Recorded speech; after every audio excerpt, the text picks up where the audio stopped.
till the age of 60, he never put his forehead on the ground, never made a sajda. He was born into a Muslim family, in a Muslim country. Until the age of 60, he never prostrated before Allah subhanahu wa ta'ala, not even a single time. He had 2 sons, and Allah guided his sons in their 20s. They started practicing them praying, and they tried to give their father da'wah, give him advice over and over again, but he never responded to his children. He always thought that these are my children, I know more than they do. So he never dealt or handled his pride in order to listen to his sons. And one day he saw his son, his eldest son, growing his beard. And after his son gave him advice, he said, why don't you shave this? Why don't you take it away? The son got shocked, and he just said, out of shock, in a state of shock, he said, I'm afraid you'll go to the hellfire.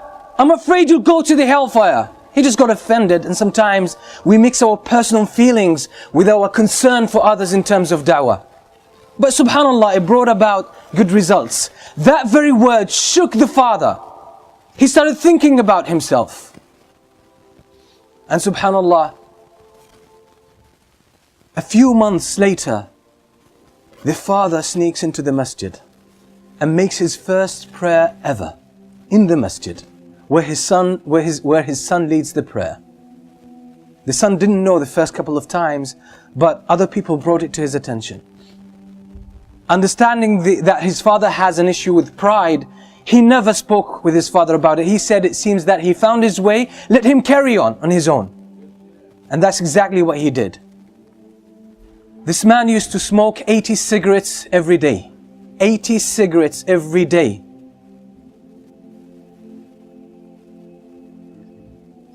And one day, he decided, I want to give up smoking.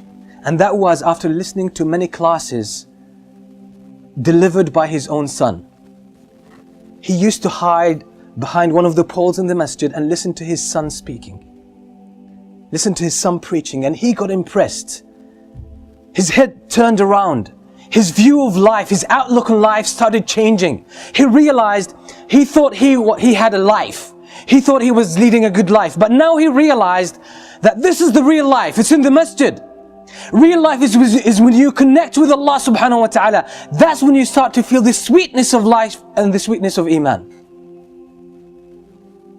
So he started listening to the talks of his son secretly, and even buying some of his tapes and listening to them at home.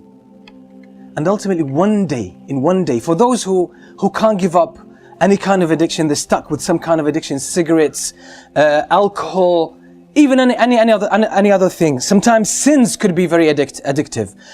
Being unable to lower your gaze, watching nasty things on the internet and on TV, that's a form of addiction, and people can't break from it. Sometimes it's worse than smoking. This father one day decided to give up smoking. In one day, he gave up smoking. He didn't reduce the number of cigarettes he would smoke every day. He just gave up. He decided. He said, enough is enough. I'm not going to have this anymore.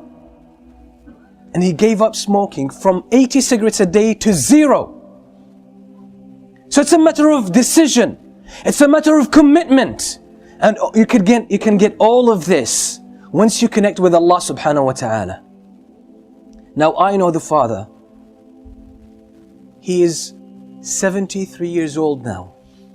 73 years old. Now he gave up smoking at the age of 68.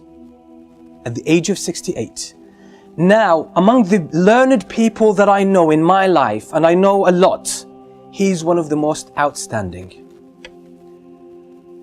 At the age of 68, his life took a new direction. He read Tafsir Ibn Kathir more than 15 times.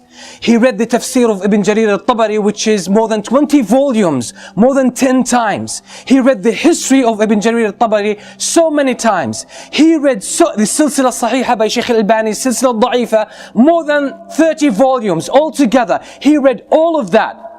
And when you sit with him, he talks to you about knowledge, deep knowledge.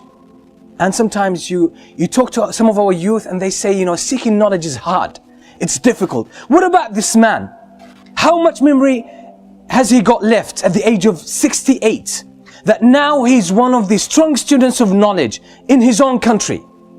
And when you sit with him, mashallah, you always learn something.